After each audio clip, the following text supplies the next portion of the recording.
Alright, my Harbor Freight 20-ton jack, we're going to modify it a little bit. And the reason we're going to modify it is, well, that thing. These two axles are bent, and believe it or not, I use C-clip eliminators on my axles or street and strip, so yes, they can run them on the street, just not the off-road only ones that you only run on the highway, but they basically, the bearings press onto the axle instead of the axles riding on C-clips inside, so that way if you ever do break an axle, it doesn't, your tire doesn't fly off. That's the idea behind them. This is my new axle. I'm still waiting on my other one. But the problem I run into is I want to reuse these bearings because they're only like, they might have 200 miles on them. These axles are bent. That's what I found out.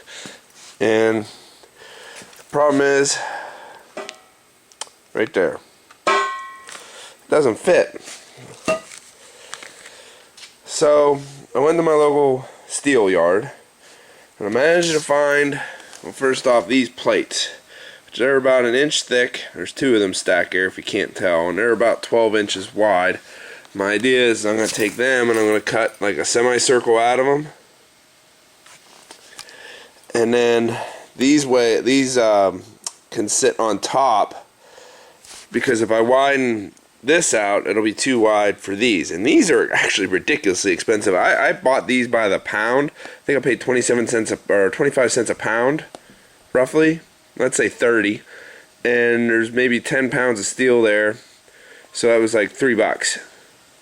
God bless drops. Big steel yards. But anyway, how I plan on widening this is, whenever you set this up on, it sits on these pins, alright, that are on the framework here. So if I split it here and I just widen it, okay, I'm sorry, I'll back up, and I just widen it like this, eventually it's going to fall off this end. Now if I had some wider pins or longer pins, you might say, well, that'll cure your problem, but the problem is it's supposed to kind of stay snug on here so that way it doesn't shift and it's easier to slide up and down. So what I'm going to do is I'm going to take a piece of that, actually a piece of this and a piece of that, sorry. This is 2 by 3, or yeah, 3 by 1.5 inches, sorry. And I'm going to cut a couple sections out, and I'm going to weld it right in there like such. Okay. And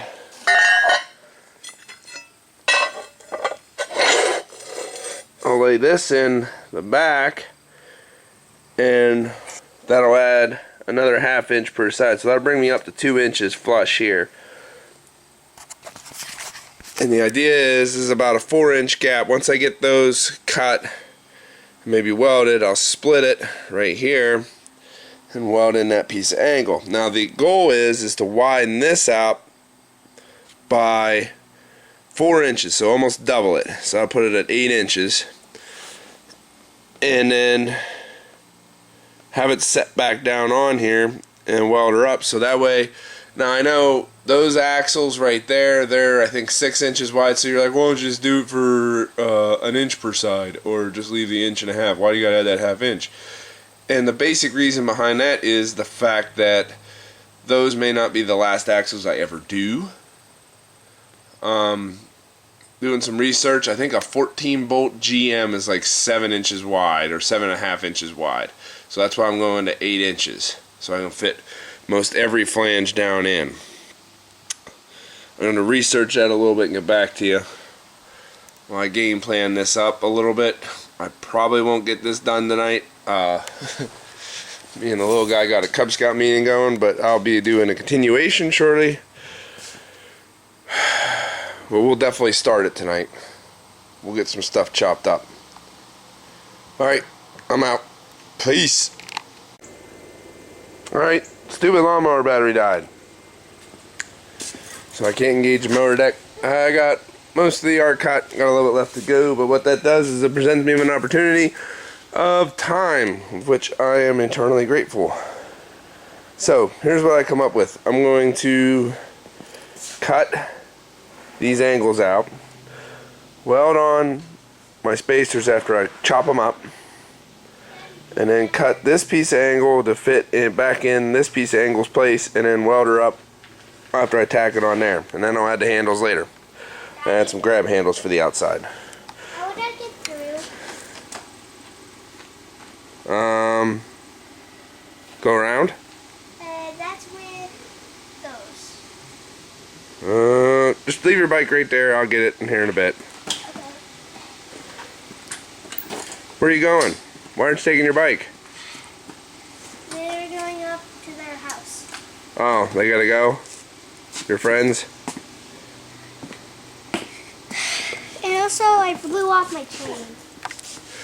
Yep, we gotta fix go-kart. That'll be another day. Yeah.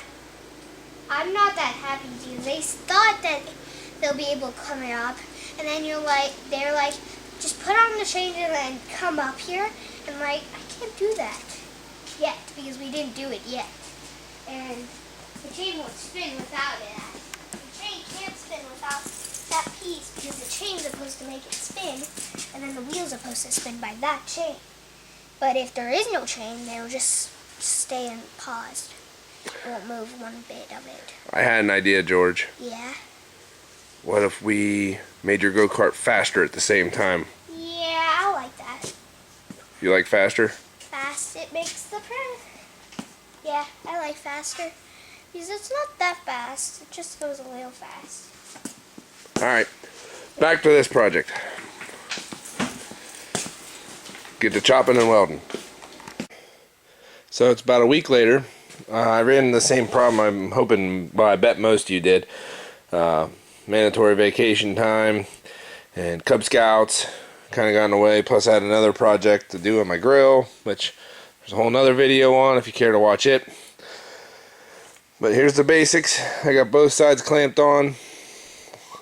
I'm going to weld it here. And on the back side, lay in a nice good hot pass. And we'll go from there on how I'm going to finish up the rest. But the idea is the bar is going to sit here, so the same amount of pressure, the force is being exerted in the same spot on the bar, right up tight against the frame. So all the pressure is still going to hit right here, or actually it will hit evenly distributed across here. But that's the idea behind this. Then get my welder out and start zapping them up.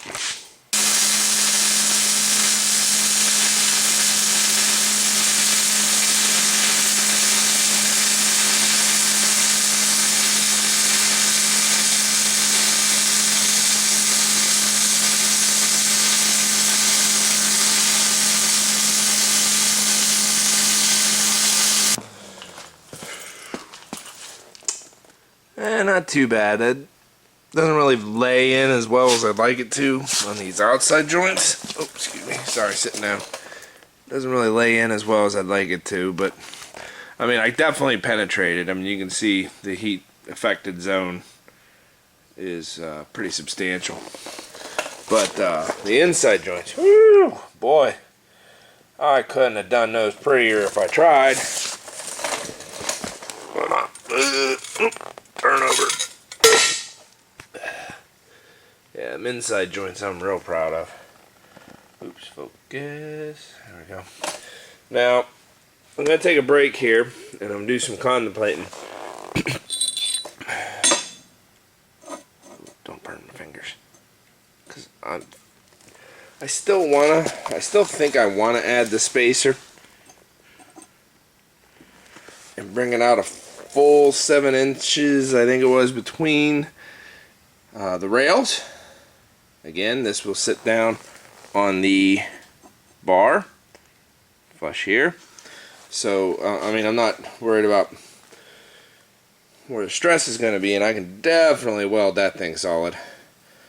But what I am worried about is, do I really need to?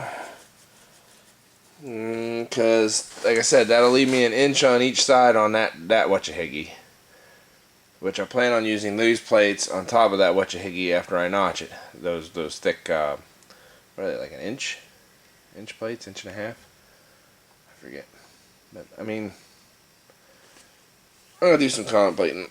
And then, like I said, I still plan on adding some sort of an outside grab handle.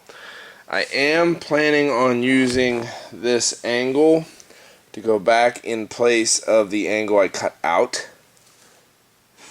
And the reason I like the angle is what I found is whenever it's sitting in there, if you got the angle, you only got 1 point on this side, 1 point on that side. So if you need to lift it up and out, you just pivot it and it comes up and out. And that's why I think I'm gonna make the outside handles removable too. So with like sorry, I keep bouncing the camera. With like an Allen wrench, you can just pull the handles off and then remove it without having to disassemble the frame.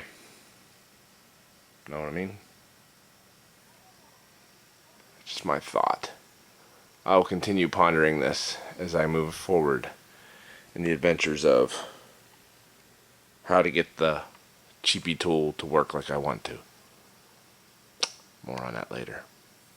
Bye for now, till I figure this out.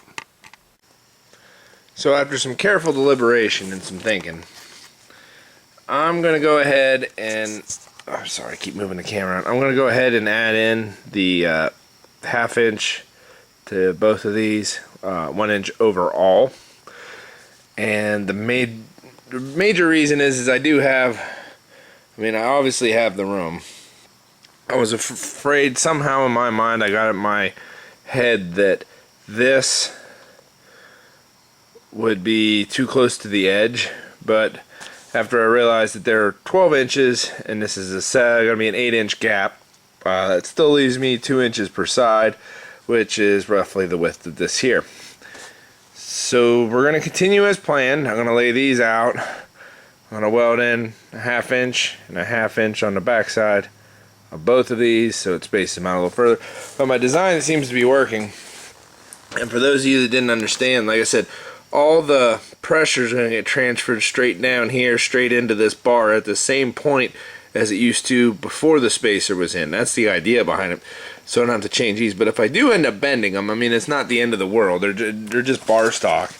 They don't seem to be hardened or anything. I could get some longer ones, but it's still not going to change the fact that almost all the force is going to be exerted like right here. Of course, I'll have to shim it out just a little bit when I clamp this together to get my actual measurement of 8 inches to make sure, so that I can cut that piece of angle up correctly and use it to kind of hold this together. You know what I mean? And I still got to do the handle thing, which, like I said, I'm going to try to make bolt-on type removable. But, alright, back to it. Alright, those welds turned out pretty good, if I do say so myself. Oh wait, I guess I gotta finish welding that one. I had to grind some out of it. But, yeah. No, you can't see that. Yep. I got a little bit of porosity into here, but I'll fire the welder back up. We'll take care of that in a minute. But I've kind of forgotten about it, moved on. So this is the angle I'm going to use for the spacer. That channel is exactly like 3 7/8 from here to here. And with the 4 inches I've added 2 on each side to these angles, should give me 8 inches, which is what I cut these to. So I'm going to tack them in. What I did was I can see it better on this one, I took and marked the center line of this channel, and I put my angle real close. We're going to move it actually in closer, but you can see my mark. And then just kind of cover it up like that. And then we'll use my handy dandy speed square to make sure it is, not cattywampus. And we'll put in some good heavy tacks.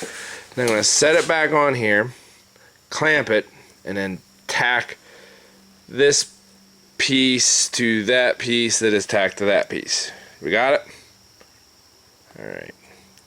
And that should compensate for any erroneousness, like, how do I put this? You want it so that these are sitting flush on the bars. You know, flush here, flush there. So if I don't have it sitting on the bars when I tack this up, then it'll be always a little wobbly wonky. So it's best just to set it on the bars, clamp it with a couple C-clamps, and then go from there. Alright, I'll show you what I got as I set them on the bars. But right now I got this here sucker to weld back up, and then this piece, and then this here piece to put some tacks on. Know what I mean? Okay, here we go. Alright, got my tack welds in on the one piece. I got the other piece in there. I did cut them a little shorter than I wanted to, but them's the break sometimes. But we'll just turn the heat down on our welder a little bit. These aren't as stressed as any of these other welds. Got my straight edge on against the edge of the thing, the frame, and I got her good enough for the girls I date. Also, this is a piece of sheet metal, 16th sheet metal. I got two pieces to help space it out just a little bit, so whenever I weld these in, you know, it's not going to be pinching this. I'll be pinching against this, and then whenever I pull that out, it'll give it a little more space. Alright, zip it, and then I'll put it on the bench and show you what I got. I might call it quits till a couple minutes. Okay, bye. Alright, so it's on there. And yes, I did have a major catastrophe. Remember I said I put those shims in here? Well, my advice to you, as you can see by the battle scars, is use like an 1/8 inch or something pretty substantial, and give yourself a way to beat it back out a little bit. If you do it the way I did it, if you're a little better at clamping, got a clamping table or whatever, then I recommend doing it the other way. But what I ended up doing was I split both of these after I tack welded them because it was too tight. I mean, I had to beat it off, but I already kind of got overzealous and welded some things solid that maybe I shouldn't have. But I cut them in half, spread them apart again, measured, reclamped, welded, done. And no issues. I ended up grinding just a little bit too because the corners was a little off, but the sucker's on there now. It ain't going nowhere. Well, it's darkish, but I gotta get up at 3 because I'm an adult. So we're gonna call her quits today, but I gotta get this finished tomorrow. Period. The end. Stamped it. Couple things I wish I would have done a little better, but nothing I really would have done differently, except for that clamping part. Yeah, put something like an 1/8 inch in there on each side, and then don't clamp it as tight as I did. Maybe clamp it with something, I don't know, do it differently. That was just tight. Alright, shower bed. The end. So the project that was supposed to take a couple hours and get done in an afternoon is now stretched on into a week of afternoons. But anyway, I want to put a handle on it. What I got to do it are these bolts. I got double nuts because why not? And raiding my pile, I found this piece of scrap. It looks like maybe 1/2 inch, but it is approximately 16 inches long, a little over. And I have cut it into 4-inch sections. It's 4x4. Draw it in the corner or the center on one side throughout all of them, and I'm going to weld them to the outside here and here. So this will stand off like at least 3.5 inches, and that should give me enough where I can go up and down. I hope. I think. Science says maybe this will work. But I'm going to take this back off, cut this up, drill holes in it, weld it up, paint it up, try it out. Alright, let's go. Alright, it's on its side. I got my first pieces ready to go. Second set of pieces right here. I left the bolt holes right at a 1/2 inch. And the reason I did that is pretty much because I can always draw them out just a little bit wider. But once they're wide, like if this thing warps, once it's wide, yeah, it ain't ever coming back. So that is my reasoning. I'm going to try to square this up as best as I can and then zap them in. Sometimes your welds are so good you just got to share them with the world. That is pretty. But I think we're good. Both of these bolts wiggle pretty easily, so I think they're pretty well in line. And I think right now we're going to slap some paint on it. I'm going to call it a night because it's movie night. And tomorrow we'll give our design a try. Alright. About out of battery too. I have to charge this sucker up. Yee-haw. Well, my modifications work really well. You know, bigger stuff fits. I picked up this guy too, which I like him a lot better than using those blocks. I just do. I'm doing a pinion now because life wasn't already that difficult. But what I have to see is if I made it big enough to fit that guy. Or do I need some sort of puller? I don't know.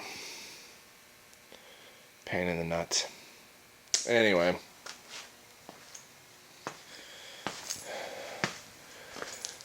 The other issue was that these, while they fit,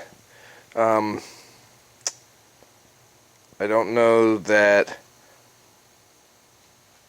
I'll ever get those bearings off.